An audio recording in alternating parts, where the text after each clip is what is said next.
이번 총선 출마를 하게 된 동기에 대해서 좀 설명해 주시면 좋겠네요. 네. 네, 가장 핵심적인 동기는 여수 발전에 시너지를 내야 될 갑과 을 민주당 정치가 여수 정치의 발전을 오히려 가로막고 너무 대립되고 분열이 되다 보니까 시민들에게 크나큰 실망을 하게 되었습니다.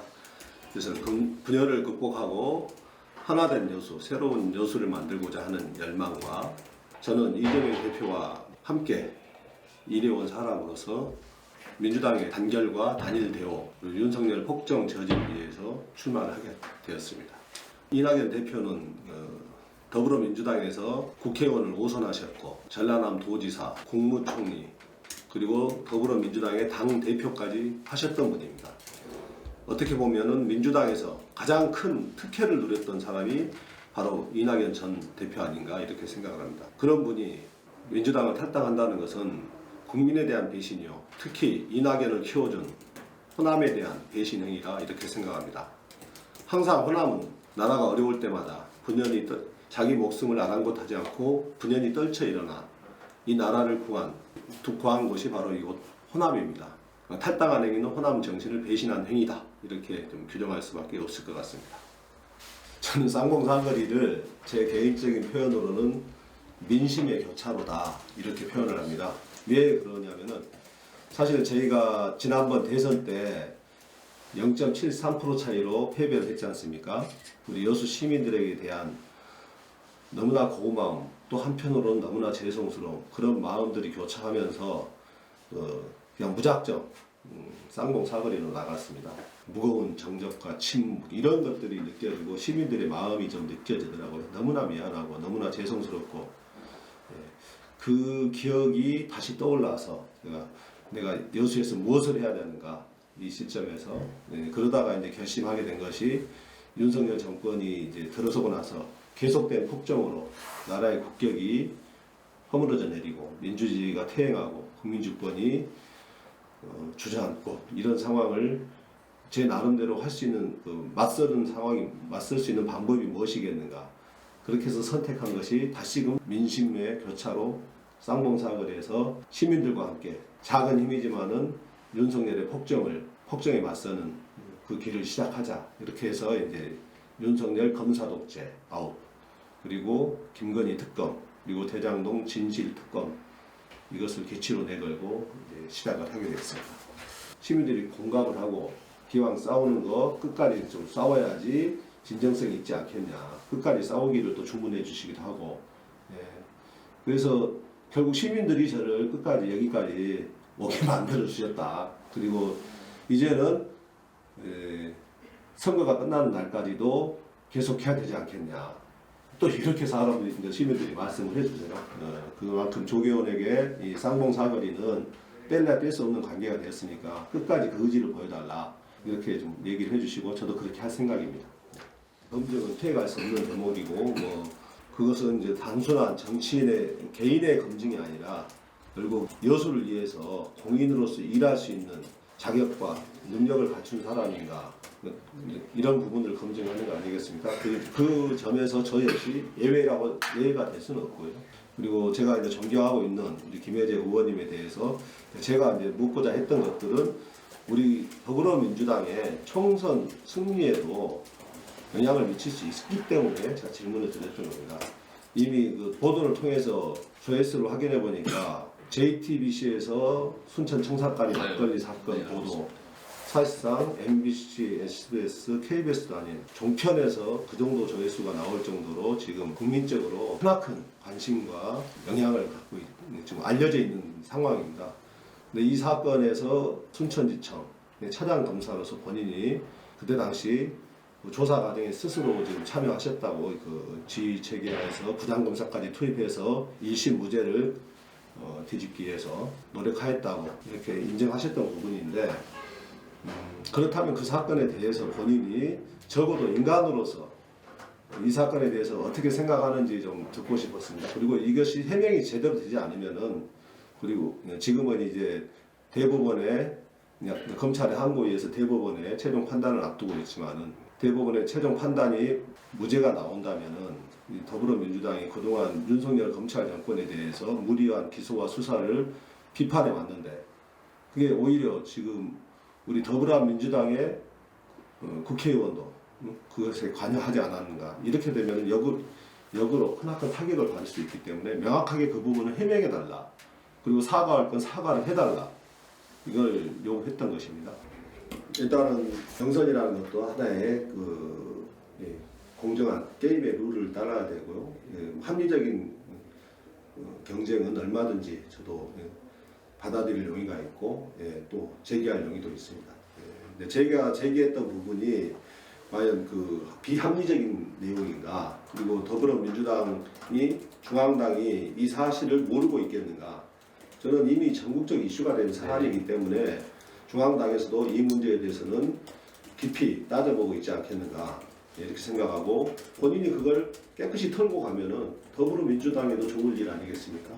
그런 차원에서 이제 받아들여줬으면 했는데 이제 이어지는 이제 저에 대한 그 일종의 그 후보자 비방과 흑색 선전 이것들이 좀 사실 이제 저에 대한 일종의 프레임 씌우기에 이르고 그리고 시의원들이 이제 사실상 경선 과정에서는 어느 정도는 뭐 본인들이 마음속에 누구를 지지하는 그게 있다 하더라도 공식적인 발언에 있어서는 중립의 의무를 좀 지켜줬으면 했는데 이제 무차별적으로 거기에 가담하고 있는 것들은 좀 바람직스럽지 않다 이렇게 생각하고요.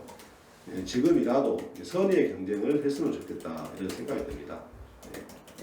서민과 약자를 위한 정책, 서민의 삶과 약자를 위한 정책으로 이제 기본사회, 더불어민주당도 이제 이재명 대표가 가장 중시하고 있는 기본사회 비전과 노선을 걷고 있는데 저는 이제 그것을 여수형 기본사회 정책과 노선으로 좀 구체화할 생각입니다.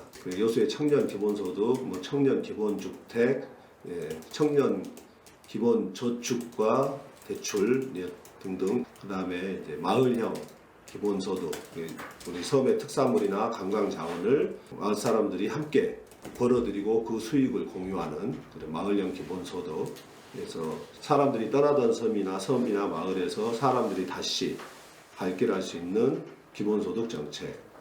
여수 인구가 계속해서 감소하고 있는데 이 인구 문제를 해결하기 위해서는 이제 지난 시장 선거 때 남해안 메가시티의 중심 도시로서 여수를 만들겠다고 했는데 그것들을 보다 좀 구체화해서 산업적으로는 신산업 전환 그리고 신산업 전환에 따른 전문 인력이 마음껏 애를 키우고 교육하고 또 생활할 수 있는 즐기고 생활할 수 있는 이런 복합 신도시 개발 유촌에 이 프로젝트는 유효하다고 생각을 하고요. 이건 계속해서 발전시켜 나갈 생각이고요. 대학병원의 경우는 지금까지 이제 소위 이제 우리 김혜재 의원님께서 순천대 의대 그리고 여수의 대학병원 건립이라는 그걸 오랫동안 추진을 해왔는데요. 제가 알기로는 순천시나 순천의회나 어느 곳 하나 이 문제에 대해서 협의해가지고 긍정적인 답을 얻어내지 못하고 있습니다. 그리고 본인의 법안조차도 이와 관련된 법안조차도 소병철 의원이 발의에 참여하지도 않았어요. 그런 상황에서 언제까지 여수 시민들에게 희망 고문을 할 것인가, 현실적인 대안은 없는가, 더 진지하게 고민할 필요가 있다고 생각이 되었고요. 원래 처음에 만들어졌던 대학병원 추진위원회 거기에서는 5만 명의 서명을 받으면서 나름대로 대학병원을 필요성들을 시민들과 함께 공유를 했었습니다.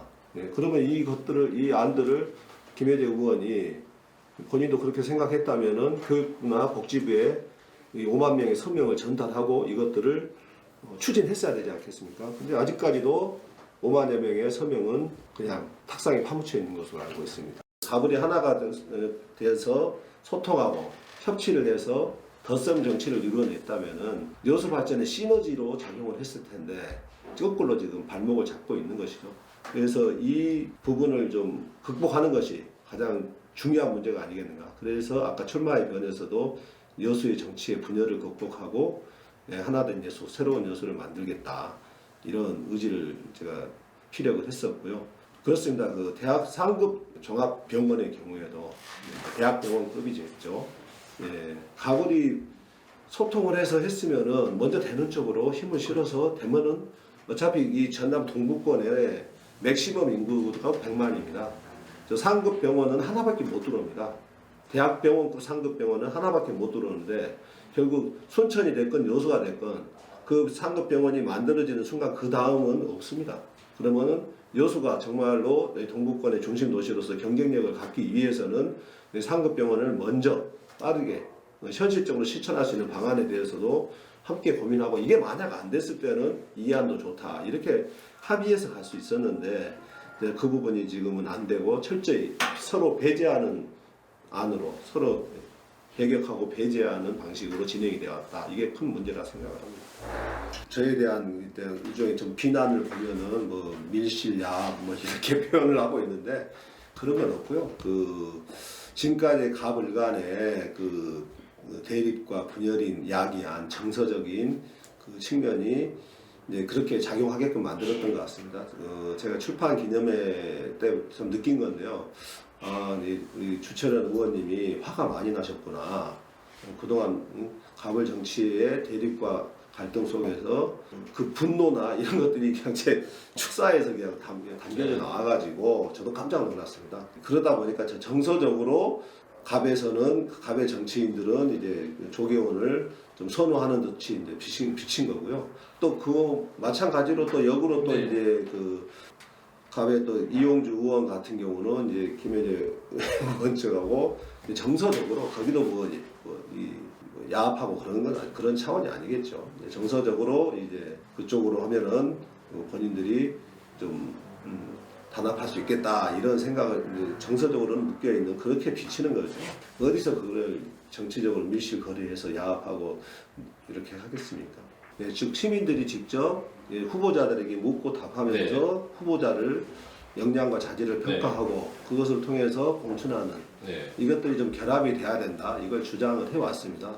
물론 현재 민주당이 그동안 이제 오랜 시행착오 끝에 권리당원 50%, 그다음에 여론조사 50%의 시스템 공천 룰을 확보했지만은 오히려 그 시스템 공천과 그 공천 룰이 민주당이 압도적으로 사실 우세한 지역, 호남이나 이런 지역에서는 무리한 경선에 과열 경쟁과 비용 낭비를 초래한다.